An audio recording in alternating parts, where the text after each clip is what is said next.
Assalamualaikum warahmatullahi wabarakatuh. Sekarang waktunya santai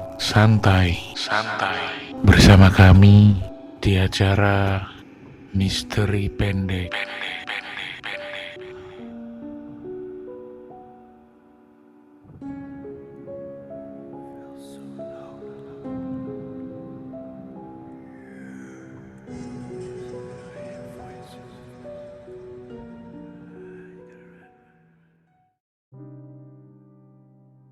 Nyari kerja di Jakarta itu sangat susah.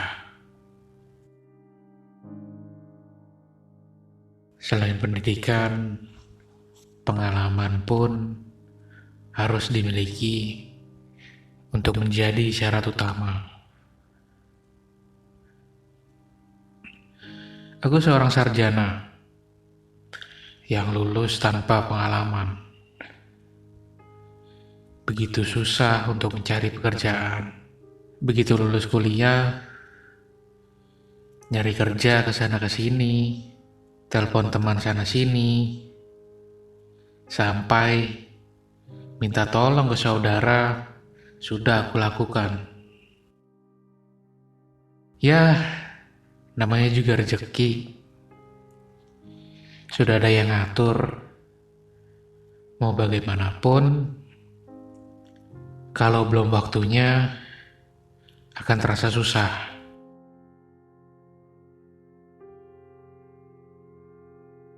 Aku selalu buka website pencari kerja. Biasanya, memang hampir semua orang untuk mencari pekerjaan, salah satunya berasal dari website tersebut.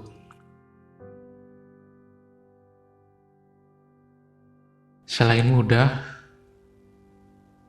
juga irit biaya. Maklum, aku anak seorang yatim.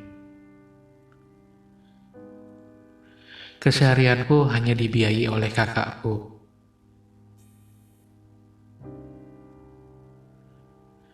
Berat rasanya kalau selalu menjadi beban mereka. Selain beban hidup mereka sendiri, seperti anak, hingga urusan tagihan rumah tangga menjadi pikiranku.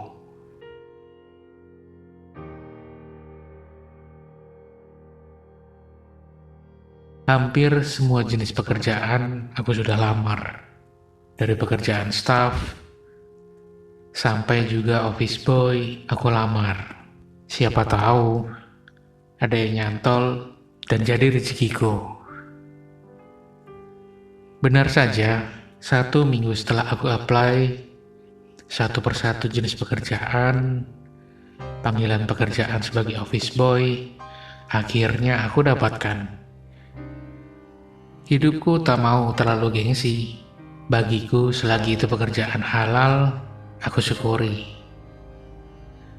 Pada hari rekrutmen itu, sesampainya aku di kantor itu, yang aku bisa nilai, ini adalah gedung yang lumayan bagus. Berlantai lebih dari 5 dan memiliki parkir yang cukup luas. Kemudian, aku masuk ke gedung itu. Dan tak lupa, aku laporan dengan security untuk menjelaskan maksud dan tujuanku datang ke sana. Dan security pun menunjukkan lokasi atau ruangan yang akan diinterview oleh HRD. Seperti biasa, sebagai pelamar pekerjaan, aku menuju meja resepsionis, tanda tangan absen, dan menunggu HRD untuk giliran aku dipanggil dan diwawancarai.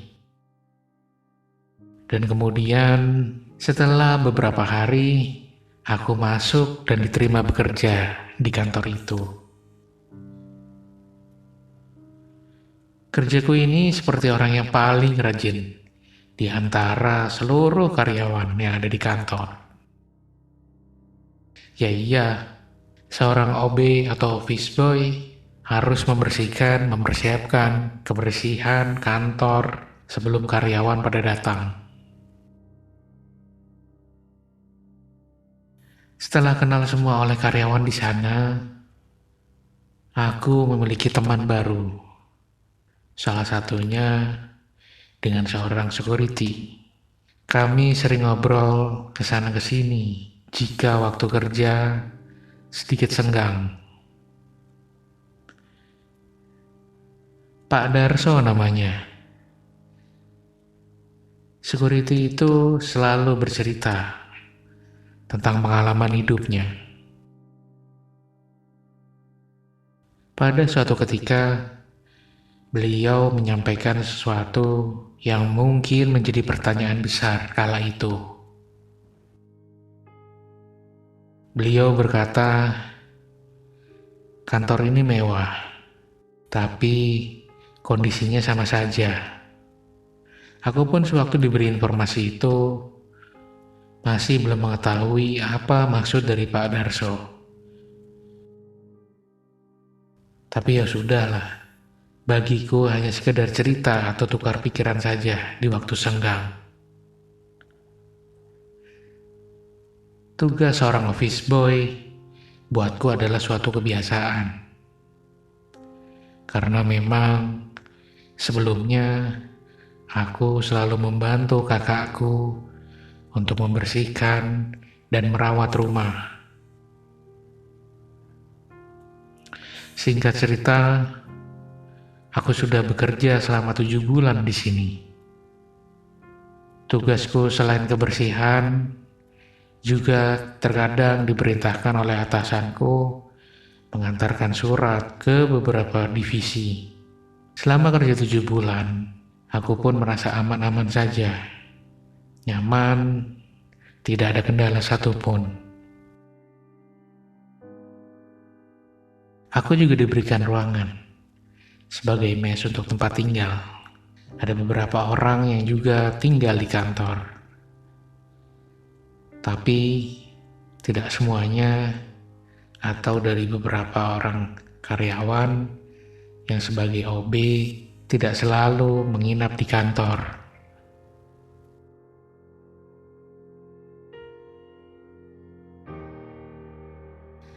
Dalam pekerjaanku ini atau di tempat ini, aku tidak merasa curiga apapun. Padahal, kata orang, gedung ini dulunya adalah sebuah gedung tua yang telah dipugar dan dibangun kembali. Walaupun awal aku masuk kerja diceritakan oleh senior security itu bahwa pernah ada office boy yang sama sepertiku sakit ketika paginya ditemukan pingsan. Tanpa ada keterangan mengapa OP tersebut bisa sakit, atau tanpa ada keterangan riwayat sakit, sampai detik ini aku bercerita. Aku menangis cerita seperti itu, karena buatku akan menjadi penghambat kerjaan.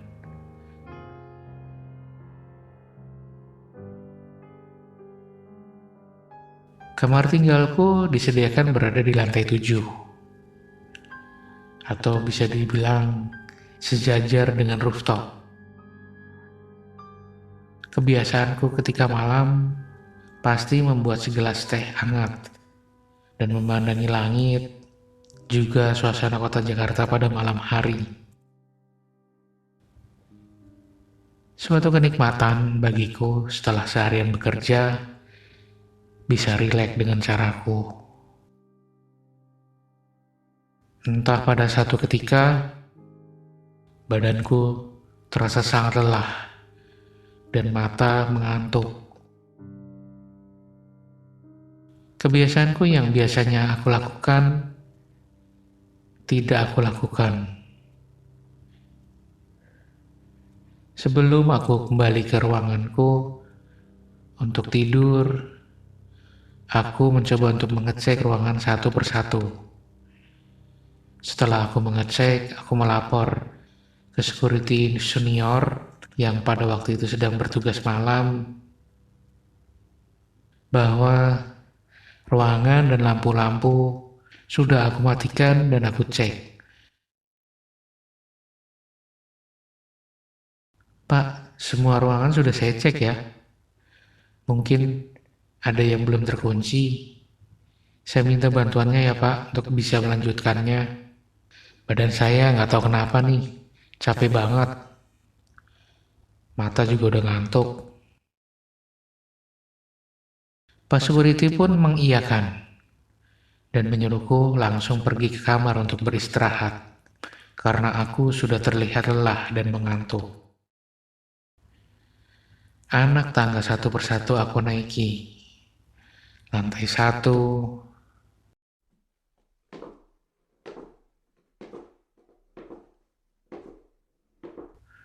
lantai 2,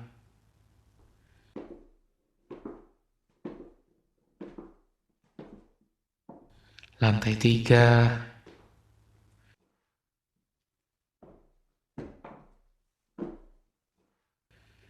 dan lantai 4. Tiba-tiba aku berhenti. Loh, kok lampunya nyala semua lagi sih? Padahal aku ingat betul, aku sudah mematikan lampunya, kecuali lampu tangga ini. Jadi, seluruh ruangan setiap malamnya, aku diperintahkan harus dimatikan, kecuali lampu tangga dan lampu kamar mandi.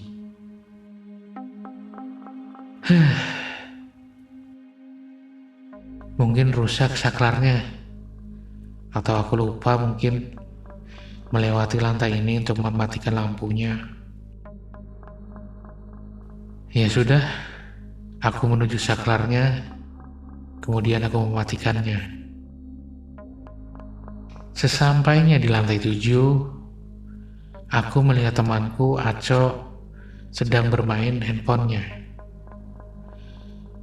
Main game mulu lu, Cok, kataku. Aku sudah tak memperdulikan temanku lagi. Karena aku sudah mengantuk, aku siap-siap untuk tidur. Dan akhirnya, aku tertidur. Ketika tengah terlelap, aku ingat bahwa aku bermimpi gedung ini lampunya menyala lagi, bahkan di seluruh lantai. Dan temanku di dalam mimpiku sudah tidak ada di tempat tidurnya. Lalu aku terbangun, lalu aku menuruni tangga sampai lantai dasar, sekedar hanya melaporkan ke security. Dalam mimpiku, aku berkata, "Loh, ini orang-orang pada kemana sih? Gak tahu orang lagi capek begini gak apa? Mana lampu dinyalain semua lagi." Setelah melihat meja security, tak menemukan Pak Darso, aku berniat untuk kembali ke atas. Saat aku balik badan, astagfirullah, Pak Darso ngagetin aja Pak. Anehnya, posisi Pak Darso itu memunggungiku. Setelah dia berbalik badan, ya Tuhan, wajah Pak Darso berubah menjadi berbulu. Matanya merah, menyala dan giginya bertaring. Ada tanduk juga di kepalanya. Seketika itu aku terbangun dari mimpi. Astaga, ya ampun, syukurlah cuma mimpi. Syukurku terbangun dari mimpi buruk. Aku coba meraih handphoneku untuk melihat jam. Ternyata sudah jam 1. Kok Aco nggak ada di kasurnya ya? Tanya dalam hatiku. Mungkin dia lagi di pantry, pikirku.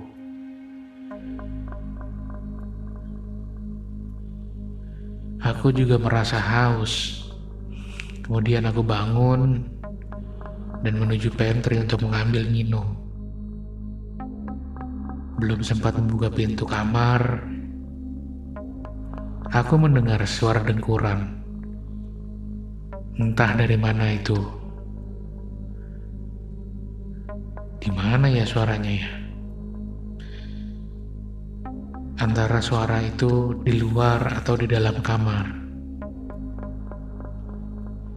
Lalu aku buka pintu pantry. Ternyata Aco benar ada di pantry. Cok, ngapain lu? Lapar? Bikin apaan? Karena posisi dispenser air minum membelakangi kompor, aku tak melihat Aco sedang apa atau membikin apa. Anehnya, pertanyaanku tak dijawab Aco. Ah, biarlah. Sedang aku menekan dispenser, tiba-tiba di pundakku terasa tangan menyentuh dengan ukuran yang bukan ukuran manusia biasa.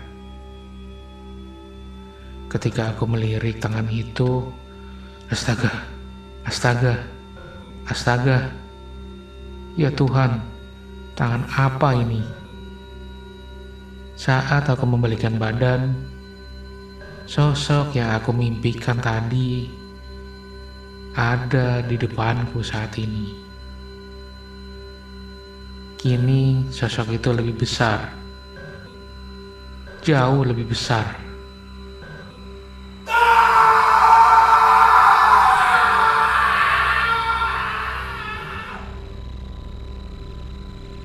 Langsung aku buru-buru keluar dari pantry dan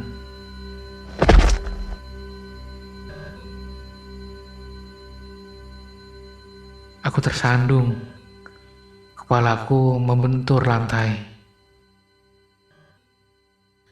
Kemudian, mungkin karena mendengar suara teriakanku, security atau Pak Darso yang sedang bertugas malam ini langsung naik ke lantai 7 dan menemukanku sudah tergeletak pingsan. Kemudian, aku siuman setelah mendengar kalimat suci sedang dibacakan.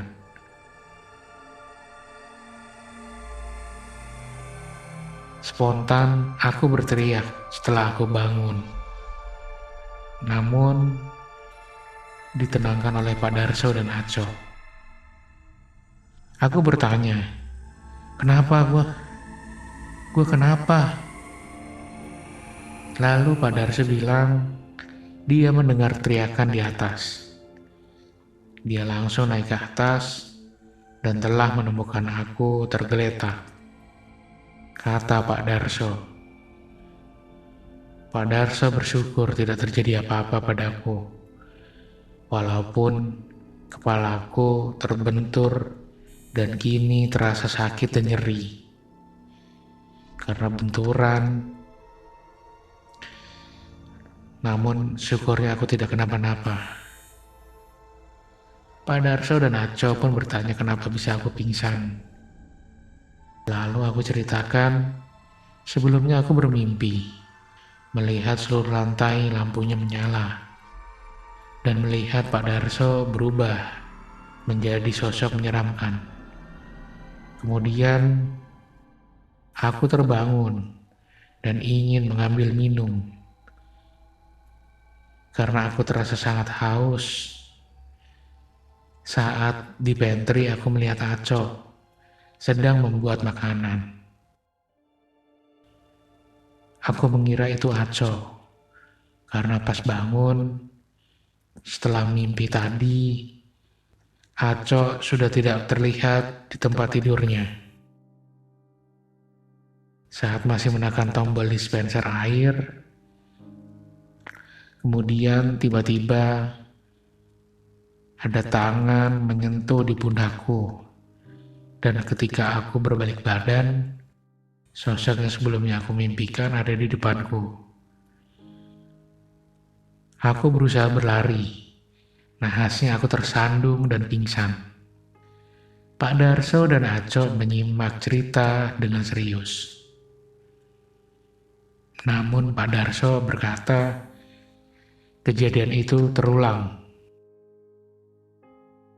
Entah bagaimana cerita kejadian dulu, kondisi aku saat itu sangatlah sakit dalam hatiku. Beberapa hari setelah kejadian itu, dan aku mengambil izin, aku kembali bekerja. Ketika ketemu Pak Darso lagi, Pak Darso berkata, bersyukur aku tidak kenapa-kenapa. Mental kamu sedikit kuat, kata Pak Darso. Sampai hari ini, aku tidak mengetahui apa cerita yang ada di gedung ini. Buatku, walaupun aku sudah mengalami kejadian buruk, yang terpenting aku masih bisa sehat dan masih bisa bekerja.